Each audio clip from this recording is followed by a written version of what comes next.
Chapter 17. The Bonancieux Household. It was the second time that the cardinal had recalled the king's attention to these diamond studs. His Majesty had been struck by this circumstance and supposed that the recommendation concealed some mystery. More than once had His Majesty been annoyed that the cardinal's police, which, without having attained the perfection of that of modern times, was nevertheless very good, was better informed than he himself was of what was taking place in his own royal household.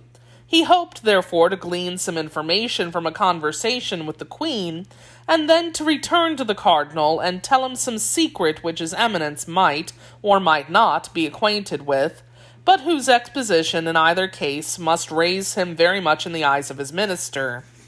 He went accordingly to the Queen, and in his habitual way accosted her with threats against those by whom she was surrounded.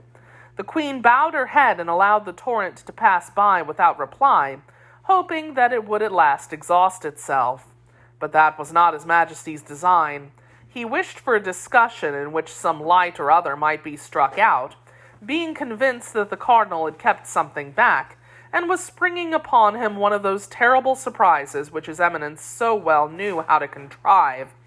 He obtained his object in perseverance in accusing. "But," said Anne of Austria, wearied of these vague attacks, "but, sire, you do not tell me all that you have in your heart. What have I done? What crime have I committed? It is impossible that your Majesty should make all this disturbance about a letter written to my brother." The king, being attacked in such a direct manner himself, did not know what to answer. He thought that this was the time to issue the injunction which he had been charged to make on the eve of the ball. "Madame," said he with dignity, "there will soon be a ball at the Hôtel de Ville. I desire that to honor our worthy magistrates you will be present at it in state dress, and above all adorned by those diamond studs which I gave you on your birthday. There is my answer." And terrible that answer was. The Queen believed that His Majesty knew all her secret, and that the cardinal had persuaded him to that long dissimulation of 7 or 8 days, which, moreover, accorded well with his own character. She became excessively pale, rested her beautiful hand, which looked then as though it were of wax, upon a bracket, and gazing at the king with terrified eyes, answered not a word. "You hear me, madame?" said the king, who thoroughly enjoyed this embarrassment, but without guessing its cause. "You hear me?" "Yes, sire, I hear you," stammered the queen. "You will be present at this ball?" "Yes." "With your diamond studs?" "Yes." The paleness of the queen, if possible, increased, and the king perceived and enjoyed it with that cold-blooded cruelty which was one of the worst parts of his character. "It is settled, then," said he, "and that is all I had to say to you." "But on what day will this ball take place?" asked Anne of Austria. The king instinctively felt that he ought not to reply to this question, which the queen had put to him in an almost dying voice. "Almost immediately, madame," said he, "but I do not exactly remember the precise date. I will ask the cardinal about it." "It was the cardinal, then, who told you of this ball," said the queen. "Yes, madame," said the astonished king, "but what of that?" "And it was he who told you to request me to appear in these studs?" "That is to say, madame—" "It was he, sire, it was he!" "Well, what does it signify, whether the cardinal or me? Is there any crime in the request?" "No, sire." "Then you will appear?" "Yes, sire." "Very well," said the king, retiring. "Very well, I shall depend upon it." The queen curtsied, less from etiquette than because her knees bent under her. His Majesty departed, enchanted. "I'm lost," muttered the queen, "lost, for the cardinal evidently knows all, and it is he who pushes forward the king, who as yet in ignorance, but will soon be made acquainted with the whole. I am lost, my God, my God!" She knelt down upon a cushion and prayed with her head buried between her palpitating arms. Her position was, in fact, terrible. Buckingham had returned to London. Madame de Chevreuse was at Tours. More closely watched than ever, the Queen felt painfully certain that one of her ladies had betrayed her without knowing which. Laporte could not quit the Louvre. She had not a soul in the world in whom she could trust. In the prospect of the ruin which was hanging over her, and the desolation which she experienced, the Queen gave way to tears and sobs. Cannot I be of any service to your Majesty?" said a voice full of gentleness and pity. The Queen turned eagerly, for there could be no deception in the expression of that voice.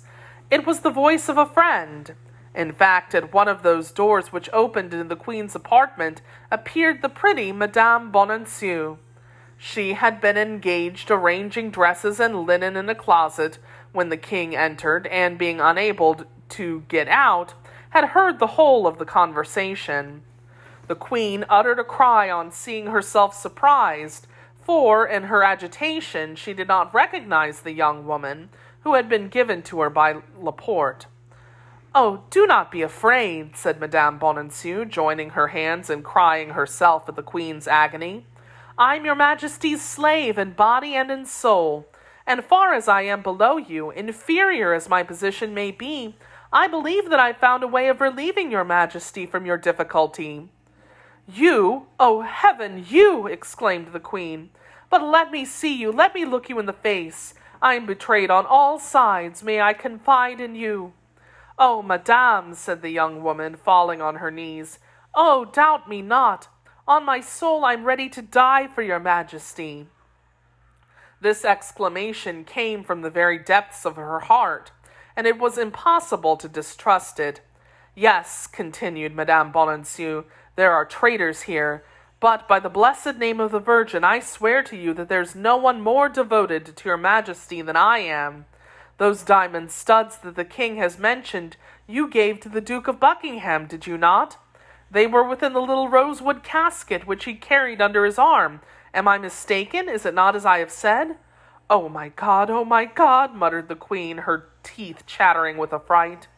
"Well, these studs," said Madame Bonancieux, "must be got back again."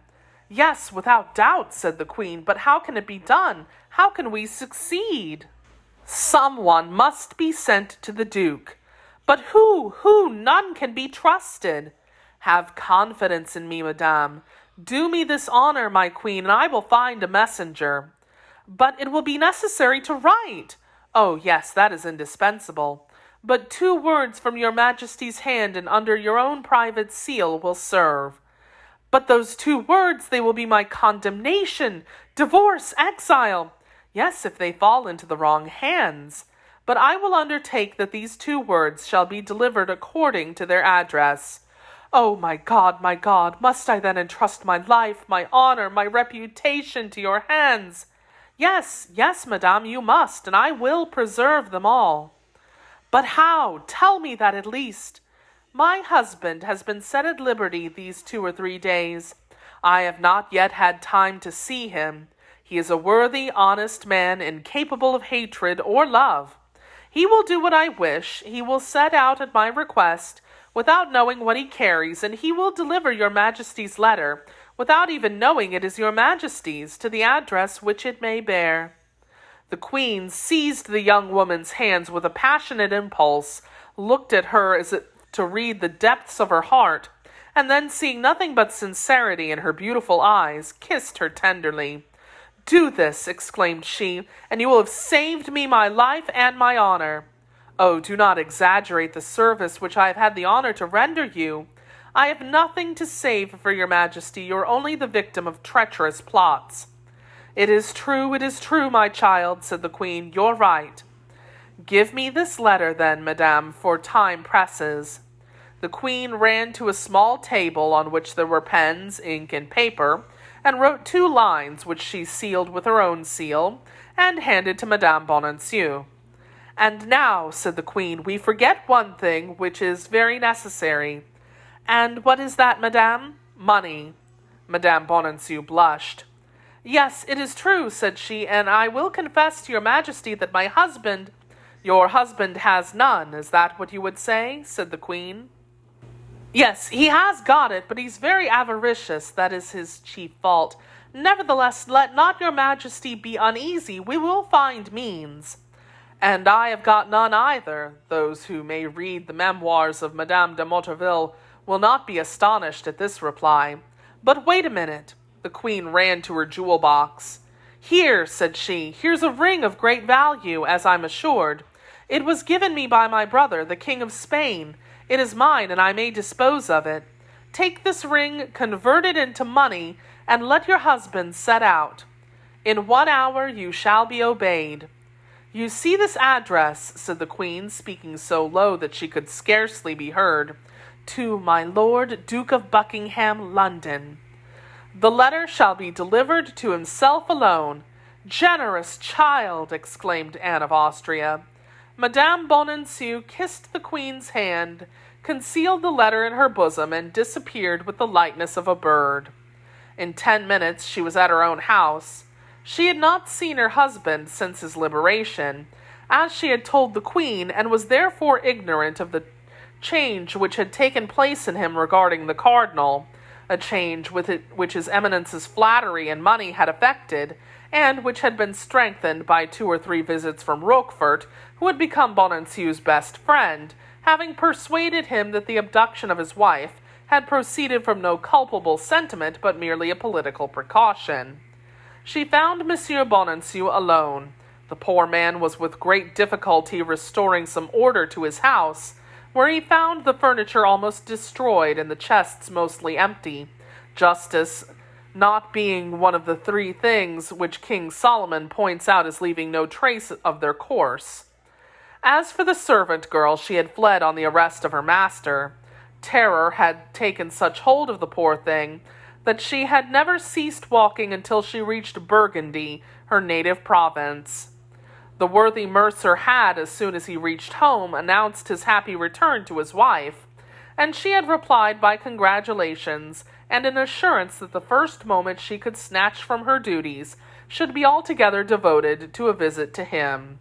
The first moment had been 5 days in arriving, which, in other circumstances, might have appeared rather long to Master Bonancieux, but he had ample food for reflection in the visit he had paid the cardinal, and in those which he had received from Rochefort, and it is well known that nothing makes the time pass so well as reflection. And the reflections of Bonancieux were, besides, all of a rosy tint.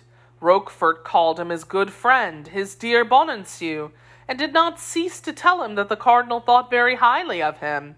The mercer already saw himself on the high road to honors and fortune. On her part, Madame Bonancieux had reflected also, but it must be confessed on other things than ambition. In spite of all she could do, her thoughts would turn toward that handsome young man who was so brave and seemed to be so full of love.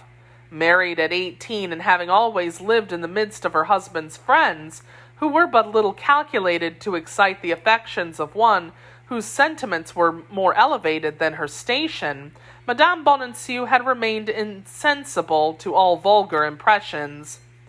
But at that period more particularly, the title of gentleman had great influence over the citizens, and D'Artagnan was a gentleman, and besides wore the uniform of the guards, which, except that of the Musketeers, was the most highly appreciated by the fair sex. He was, moreover, young, handsome, and adventurous, and he talked of love like one who loved, and is eager to be loved in return. All this was more than enough to turn a heart of 23 years of age, and Madame Bonancieux had just arrived at that period of her life. The happy married couple, although they had not met for more than 8 days, and during that time some grave events had happened, addressed each other with a certain preoccupation of mind. Nevertheless, Monsieur Bonancieux manifested sincere joy, and advanced toward his wife with open arms. Madame Bonancieux offered her forehead to be kissed. "Let us have a little talk," said she. "What?" said the astonished Bonancieux.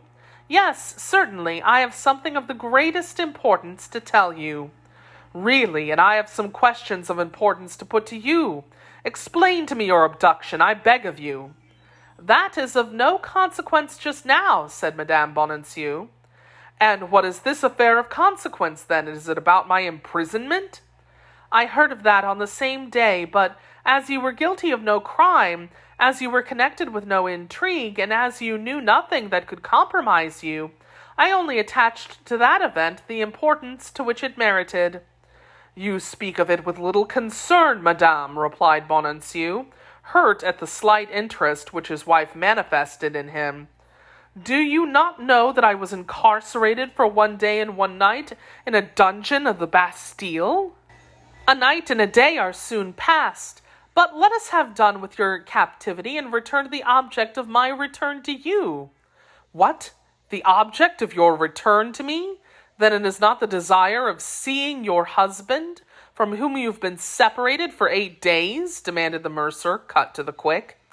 It is that first, and something else afterwards. Speak. An affair of the very greatest importance, on which perhaps our future fortune may depend.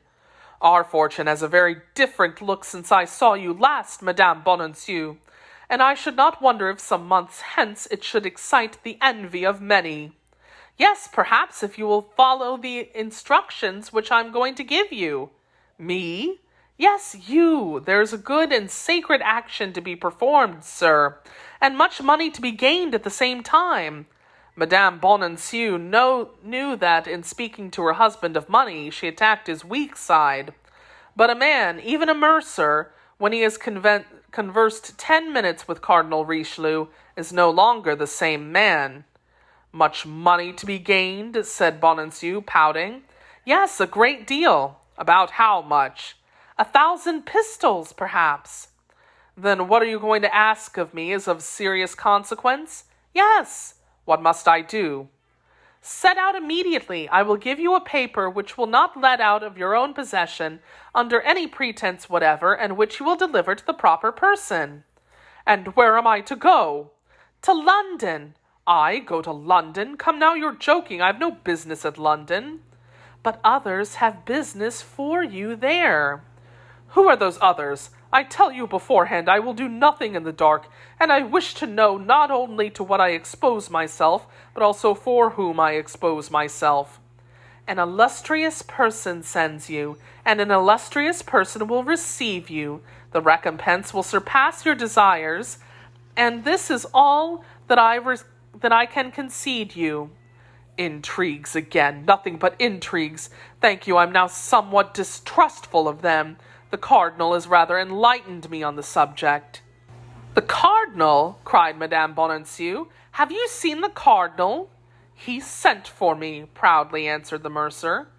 And were you imprudent enough to accept his invitation?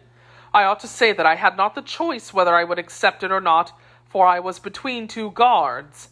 It is true also that I did not then know his eminence. I should have been greatly delighted if I could have avoided the visit. And he treated you ill? He threatened you? He gave me his hand and called me his friend, said Bonancieux. His friend! Do you hear me, madame? I am a friend of the great cardinal. Of the great cardinal. But perhaps you will not allow him that title, madame. I dispute nothing, but I tell you that the favor of a minister is ephemeral, that he must be mad who attaches himself to one. There are powers above a minister's which do not rest on the caprice of one man, or on the issue of one event, and it is to those powers that one ought to cleave. I'm very sorry, madame, but I know no other power than that of the great man whom I have the honor to serve. You serve the cardinal? Yes, madame, and as his servant I will not permit you to engage in plots which compromise the safety of the state, or to assist the intrigues of a woman who is not French, but Spanish in her soul. Happily, the great cardinal is there. His vigilant eye watches and penetrates the very depths of the heart. Bonancieux was repeating, word for word, a sentence he had heard from the Count de Roquefort. But the poor woman, who had entirely relied upon her husband, and had, in this hope, stood surety for him to the queen, did not the less shudder, both at the danger from which she had just escaped, and the utter helplessness of her present state.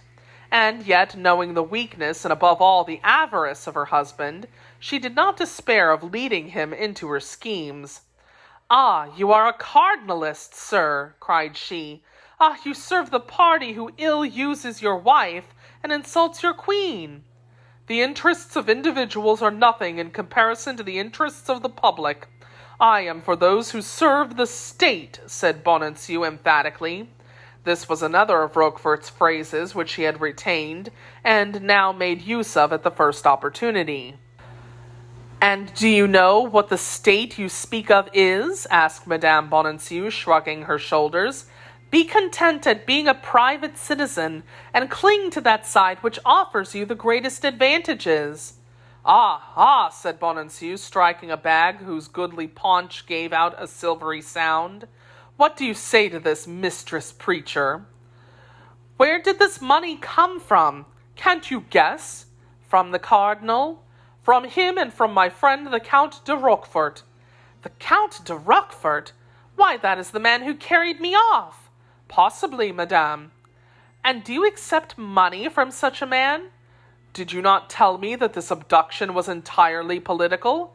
"Yes, but then it was designed to make me betray my mistress, to drag from me by tortures confessions which might compromise the honor and perhaps the life of my august mistress." "Madame," said Bonancieux, "your august mistress is a perfidious Spaniard, and the cardinal does only what is right." "Sir," said the young woman, "I knew that you were cowardly, avaricious, and an imbecile, but I did not know that you were infamous."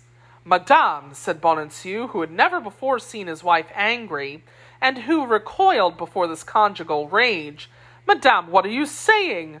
"I say that you are a wretch," continued Madame Bonancieux, who now saw that she was recovering some influence over her husband.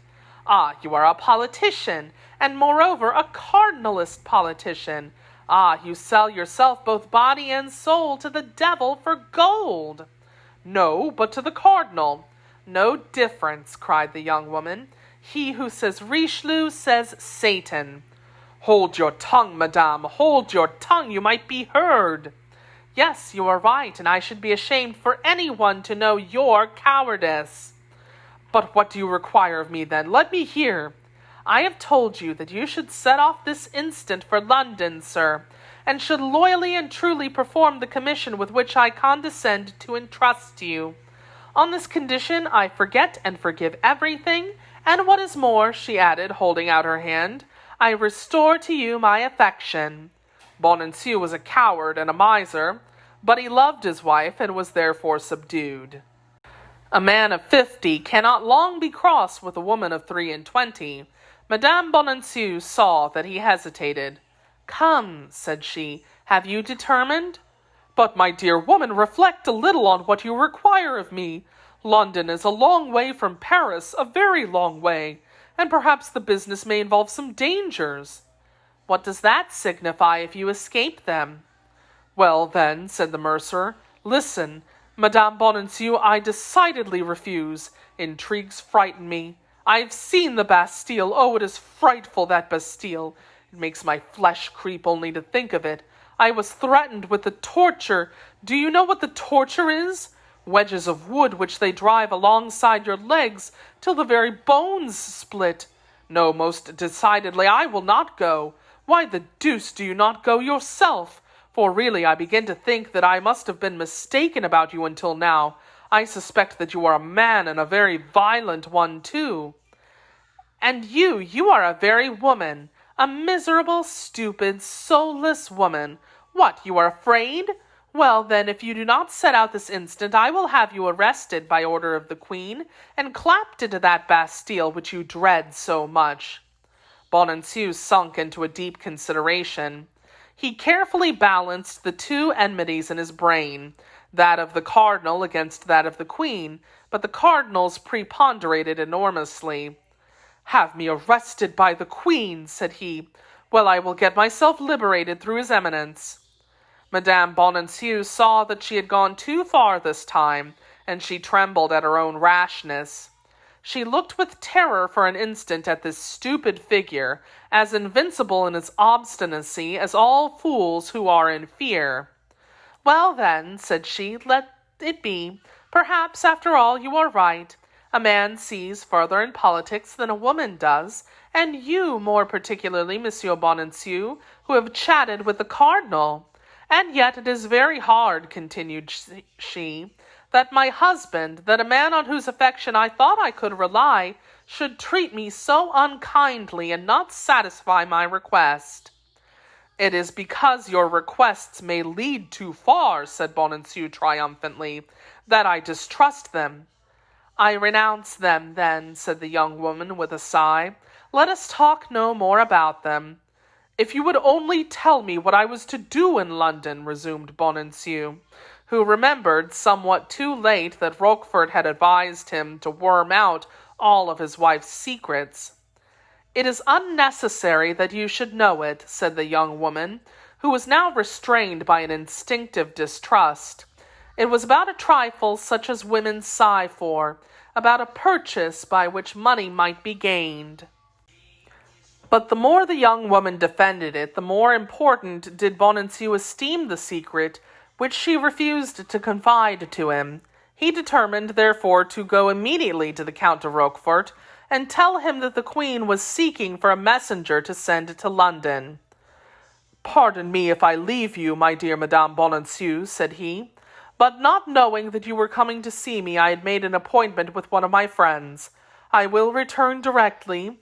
If you only wait half a minute for me, as soon as I have done with this friend, I will return, and as it begins to get late, I will accompany you to the Louvre." "Thanks, sir," said Madame Bonancieux. "You are not brave enough to be any protection whatever to me, and I will return alone to the Louvre." "As you please, Madame Bonancieux," replied the ex-mercer. "Shall I see you again soon?" "Certainly. Next week I hope that I shall have a little liberty, and I will take advantage of it to come and put our things in some order. They must be a good deal deranged." "Very well, I shall expect you. Have you any further commands for me?" "Me? None in the world." "Au revoir, then. Au revoir." Bonancieux kissed his wife's hand and hastened away. "So," said Madame Bonancieux, when her husband had shut the street door and she found herself alone, "so nothing remained for that fool but to become a cardinalist, and I who answered for him to the Queen, I who promised my poor mistress, my God, she will take me for one of those wretches who swarm in the palace, and who are placed about her as spies. Monsieur Bonancieux, I never loved you much, but it's worse than that now. I hate you, and upon my word you shall pay for this." At the moment she uttered those words, a knock on the ceiling made her raise her head, and a voice which came through the floor called out to her, "Dear Madame Bonancieux, open the little door in the alley, and I will come down to you."